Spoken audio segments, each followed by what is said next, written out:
U.S.-China relations have just completed an epic. It was a 40-year epic, began in 1979, and it ended in 2019. Throughout this period, American companies, and I suspect German companies, were ready to look the other way when China misbehaved or didn't fulfill reciprocal trade arrangements, because kind of everybody was making money, and it was okay. And then about 5 years ago, that really stopped. That the trade-off between looking the other way and the benefits from China started to go in reverse. Mhm. It also coincided with Xi Jinping. I like to say that China today is so much more open than it was 40 years ago, but it's so much more closed than it was 5 years ago. Mhm. So there's a real turnaround inside China politically as well. There's 1/6 of humanity and there's everybody else.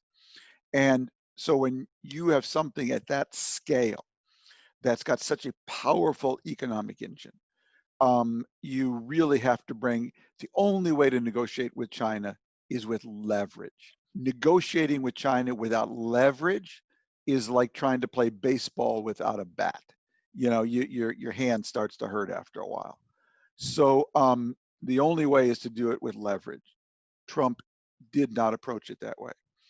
So he made it a bilateral trade negotiation. We should have made it America, TPP, and Europe versus China, the world versus China, isolating China. And unfortunately, Trump made it America versus China and really diminished his leverage and Europe's leverage. China has just announced today a record month of exports and imports. And people are now running to the renminbi as a source of security and stability.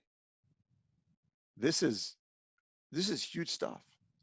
The gap between the U.S. and China is actually widening on this, and China now looks like the stable power. What the Atlantic Alliance means in this post-Trump era, this China rise era, I can't tell you exactly right now.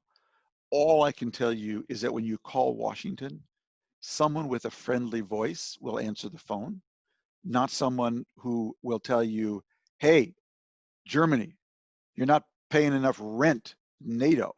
I need you to pay more rent. And by the way, those aluminum tariffs or those car tariffs, let's talk about those. Someone you'll have on the other end, someone with a big picture view who can balance all of those different things and speak to you from a presumption of partnership. So I think the whole discussion will start at a post-Trump point, not go back to a pre-Trump point. It will start from where Trump is, but say, let's do this smarter, better, more effectively than he did. Not let's go back to the old days where you America did what you want, we did what we want. I would let the Chinese steal a little bit. No, that era is over. This is a dynamic relationship.